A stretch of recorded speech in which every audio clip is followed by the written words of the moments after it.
نحمده ونصلي على رسوله الكريم اما بعد فاعوذ بالله من الشيطان الرجيم بسم الله الرحمن الرحيم لا تقتلوا النفس التي حرم الله إلا بالحق وقال النبي صلى الله عليه وسلم أكبر الكبائر الإشراك بالله وقتل النفس وعقوق الوالدين وقول الزور۔ رلاتی ہے تیری حالت اے مسلمان مجھ کو، رلاتی ہے تیری حالت اے مسلمان مجھ کو، کہ عبرت خیز ہے تیرا فسانہ سب فسانوں میں۔ برادران ملت اور حاضرین مجلس، آج آپ ریڈیو اور ٹیلی ویژن میں سنتے ہیں کہ فلاں جگہ دہشت گردی ہو رہی ہے، فلاں جگہ دہشت گردی پھیلانے کی کوششیں کی جا رہی ہے۔ آج دہشت گردوں نے اتنے لوگوں کو موت کے گھاٹ اتار دیا، اتنے لوگوں کی جانیں ضائع ہو گئی، اتنے املاک برباد ہو گئے۔ ان سارے جرائم کا مجرم اسلام اور اسلام کے نام لیواؤں کو قرار دیا جا رہا ہے۔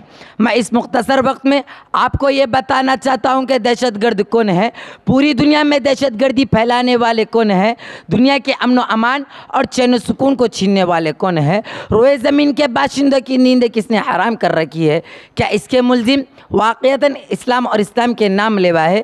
یاد رہے، پر وہ کسی کی سوچی سمجھی سازش نہیں ہے۔ دوستو اور اسلام کے پروانوں، اسلامی تاریخ کا مطالعہ کرنے والے جانتے ہیں کہ اسلام نے ہمیشہ امن و شانتی کی دعوت دی ہے، صلح آشتی کی دعوت دی ہے، آپسی میں محبت و الفت کی دعوت دی ہے، اخوت و بھائی چارگی کی دعوت دی ہے، میل ملاپ اور خیر سگالی کی دعوت دی ہے، نصیحت و خیر خواہی کی دعوت دی ہے، ظلم و زیادتی سے روکا ہے، فتنہ و فساد سے روکا ہے، حق تلفی اور حق مارنے سے روکا ہے، قامقا کے نزاعات سے روکا ہے۔ اسلام کے عدل و انصاف اور دعوت امن و شانتی کا اندازہ لگانے کے لیے ضروری ہے کہ ہم قبل ازلی اسلام کے حالات سے اچھی طرح واقف ہو کہ اسلام سے پہلے دنیا کیسے کیسے حالات سے گزری ہے۔ دوستو، 6 صدی عیسوی میں دنیا بڑی اضطرابی اور بے قراری کی حالت میں اپنی لمحات گزار رہی تھی۔ ہر طرف فتنہ و فساد پھیلا ہوا تھا، دوسروں پر ظلم و زیادتی کرنا اپنی بڑائی کی دلیل سمجھی جاتی تھی، دوسروں کے حقوق دبانا ایک قابل فخر کارنامہ سمجھا جاتا تھا، ایک بادشاہ کا دوسرے بادشاہ کے ملک میں داخل ہو کر خون خرابہ کرنا ایک قابل قدر کارنامہ تسلیم کیا جاتا تھا، غریب و نادار اور معذور لوگوں کو معاف تک نہیں کیا جاتا تھا، شیرخوار بچے کو دیوار پر زور سے مارا جاتا جس سے بچے کا بھیجا نکل کر باہر آ جاتا۔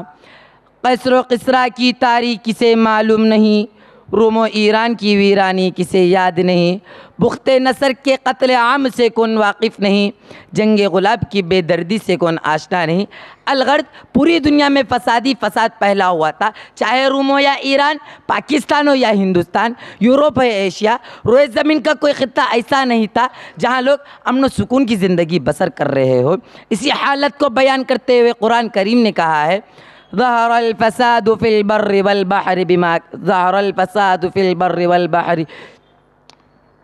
ایسے خطرناک اور تاریک ترین حالت میں اسلام کا ظہور ہوتا ہے اور اس مضطرب و پریشان دنیا کو حقوق انسانی کا پیغام سناتا ہے، امن و شانتی کا پیغام سناتا ہے، صلح آشتی کا پیغام سناتا ہے۔